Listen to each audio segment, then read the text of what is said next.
Hi guys, today I'll have the pleasure of talking about a certain mouse that I've been waiting forever since I laid my hands on the regular XE wireless over a year ago. So, this is the XE-S, Vaxee's newest creation, and there are some very exciting things about this mouse. Let's start with the shape.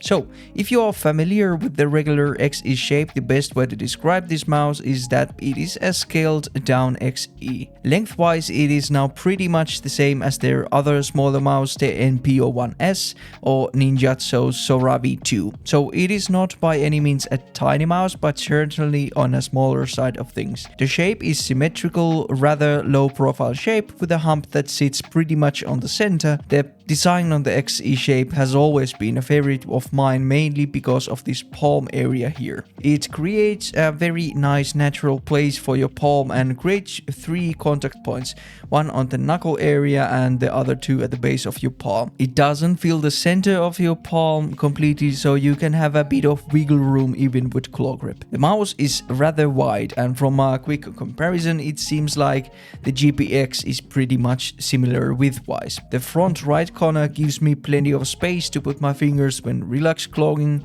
and overall the mouse is just super comfortable for my wide but short hand. This shape also seems to reduce some wrist tension because my hand just naturally sits over the mouse rather than on the back. Just because of the shape, this mouse goes straight to my current top 3 mice. Vaxee also shared some interesting information that will please a lot of left-handed users, and this model will be released later this year also as a left-handed version. Vaxee also did some fantastic structural redesigning with this model and completely revamped the main button implementation. There used to be a separate chassis for the main buttons on their mice that obviously increased the weight a bit, but now it looks like a very standardized click design. They could still adjust the size of the click housings that handle the overclicking and wobble protection, since there still seems to be a bit of an unnecessary space there, so the clicks have the potential to loosen a bit sideways, which has happened a bit on my left click on this unit. It is nothing major and not distracting to me, but I'm sure some people are more sensitive to any sort of sideways wobble on their mice. With these changes, they also reduced the amount of pre and post travel on the main buttons, and they now feel slightly crispier than on the NPO1S wireless, for example. The clicks feel overall very nice and fairly consistent for the whole length of the button. The side buttons are also very good.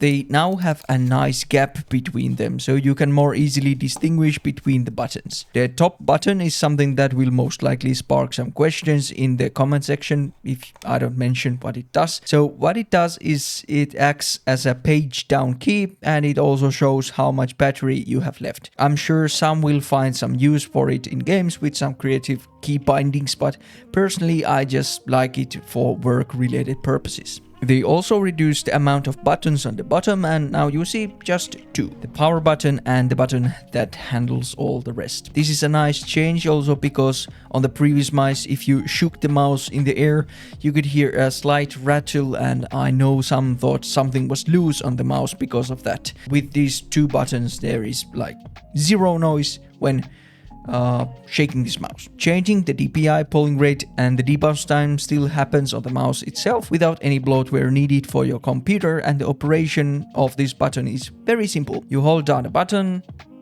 for a bit and then it cycles between all the settings you can adjust with the mouse. So the DPI, report rate and the debounce time.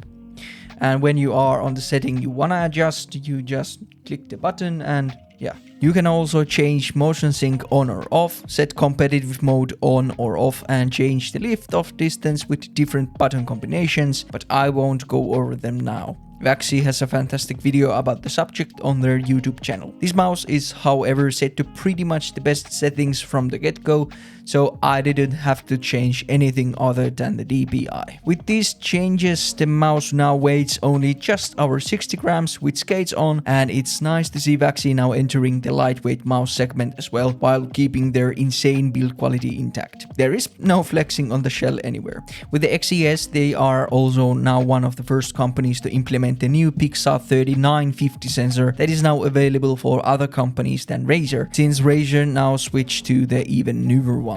But with the sensor and the new firmware implementation come some performance benefits as well. The difference is minor and pretty much you can't see any difference between other 4K implementations, but I could measure the motion delay to be around minus 0.6 milliseconds from my control unit with 4K polling enabled. With 2K the result was around minus 0.2 milliseconds, and with 1K it was right around minus 0.1 milliseconds. So pretty much top tier performance from Vaxee. Click latency is still something that I can't measure with Vaxee's 4K polling mice since my XLAT doesn't have support for their implementation. In use, I didn't notice any delayed clicks or anything, so as a consumer you shouldn't be worried about their click latency. Battery life with 4K polling is around 30 hours, which I feel is plenty for most users. Then other things they upgraded is the cable. To ensure a better stability amongst other things, they made the cable a thicker, higher quality one, and it is also now rubber coated to be more rigid. These new cables are pretty much not meant for wired use in mind, since they realized that kind of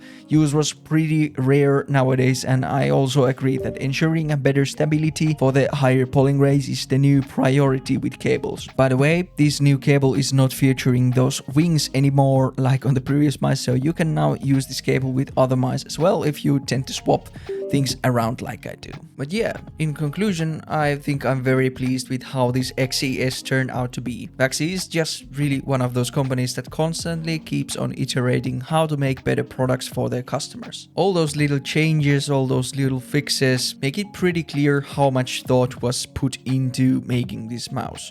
I love to see it. But I think that is it for this one. Thanks for watching and see you on the next one. Goodbye.